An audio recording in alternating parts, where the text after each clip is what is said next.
Hey guys, welcome to this breakdown video. I'm going to look at the knockout that Justin Gaethje inflicted on Edson Barboza back in UFC on ESPN2 last year. So before this happened, what we saw is that Justin tried to do as he often does. He made it a brawl, and Edson got clipped early on in the fight, and then there was some trading, there was some work against the cage, and then we get to this phase here. So many people underestimate Justin Gaethje in how clever he is in the way he approaches his own style. So a lot of people just see the brawler, but he actually does a few interesting things here. So what you'll see at first is the range is pretty big here, so there's a lot of space. What Justin is going to do is going to pick up his lead leg and kind of feint slide forward to cross the bridge here. So kind of closing the gap, getting into striking range. Another point you have to pay attention to is Edson's back foot is almost up against the cage, so he knows that he can't really back up much further. And even if he does, he's going to get stuck where he doesn't want to be, which is where you end up eating a lot of punches from Justin. He knows that. So what's that lead leg? So it's coming up. So this here is half a feint, half a way to slide forward and distract Edson from whatever he has planned next for his fists. Now, at the same time, this generates a lot of momentum. So his entire body weight is coming forward, which means that whatever he throws next, there's going to be power in there. Edson knows that too. So he knows he's not in a good place here. So you can see that Justin here plants on that lead foot and immediately he fires that right hand here. So he doesn't really land all that well, but doesn't matter. Edson knows that the next shot is going to going to be coming in a fraction of a second. He needs to get out of there. He's already compromised. He needs to get out of there. So watch this. So this is kind of the zone of influence that Justin has in front of him. So this is different from range. Range is a distance between both fighters. The zone of influence, or the cone of influence, however you want to call it, is where Justin can immediately do something that will affect his opponent. So anything that is in this triangle area here is in danger. As long as Edson stays there, he's in danger. The opposite is also true, obviously. So if we draw this for Edson, it's going to look something like this. Okay, again, this is freehand drawing, but you get the idea. So both these triangle shapes overlap, and this is the zone of influence. So as long as you stand in front of each other, this is where the danger is. Now, unlike other martial arts and combat sports where you kind of face off and stay face to face in most cases, in MMA, you can hit pretty much any time, any position, which means that if somebody turns his back, well, your opponent can still hit that guy. So you don't want to do that, which means that the escaping, the exiting from being in the pocket is kind of important. So Edson basically has two choices. He can go left, he can go right. He is going to choose his left. Now take a look at what happens here. He goes off to the side. It's not bad in and of itself. You can see that Justin instinctively tried to clinch a little bit, but he doesn't really have a good hold, and Edson is moving, so he's getting offline. That's good. He makes one critical mistake, which is something you are not allowed to do in MMA unless you want to risk it all, which is what happens here. He drops his hands. Now, that is why I explained the whole thing about the zone of influence. It's right here. Okay, that's where he was. Now, the thing is, with this area of influence here right in front of Justin, all he has to do is rotate a little bit and that changes with him. So now Edson is still in trouble. And that's the point.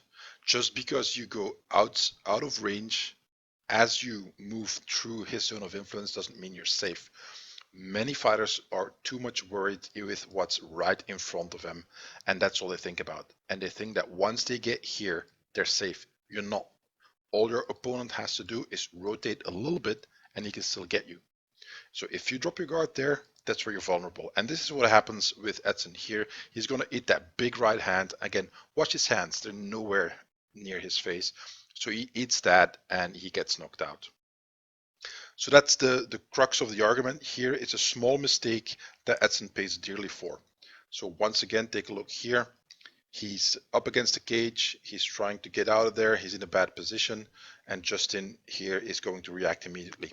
So this is the reaction, the angle that Justin is facing. He's going straight forward. Okay, now I want you to watch his shoulders here and his upper body, his torso. As soon as he spots that Edson is going off to the side, see how he reacts. So I'm going to go frame by frame here. At first, instinctively he clinches, but look how he rotates. Okay, now at this stage, if I draw that zone of influence again for Justin, this is what it looks like. And you can see that Edson is still on the X that marks the spot where you're in danger. The X was here. He went to move offline, but he simply moved, I have to draw it like this, he simply moved in the direction where he was right back where he started as far as the tactical advantage and disadvantages are.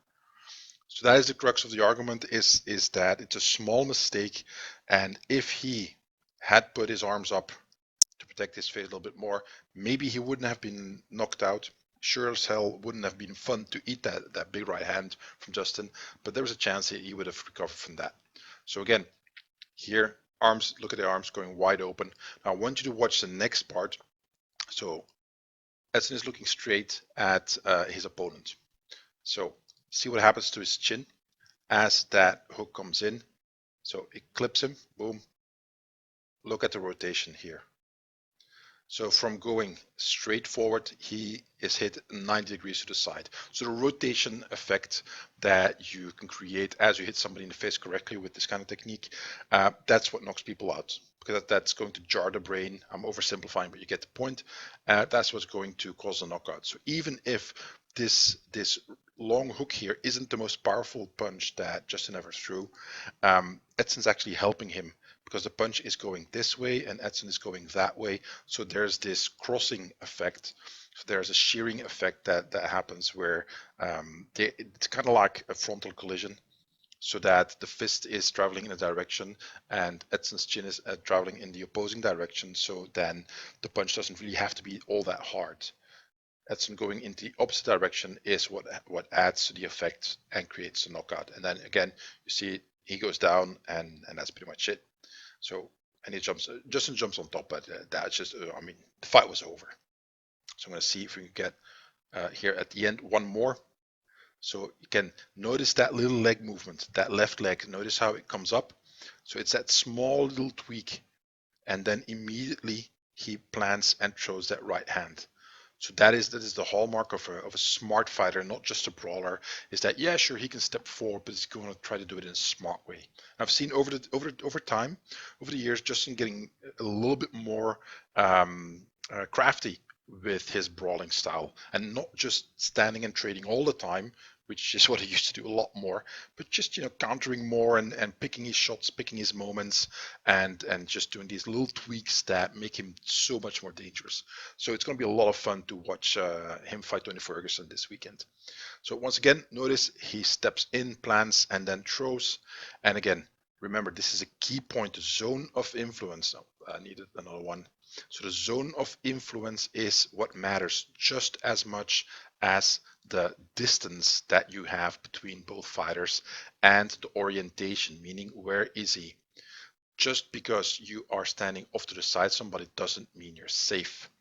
And that is a key point. I've seen so many MMA fighters make mistakes against that. And here just going off to the side, and you can see how he gets clipped here.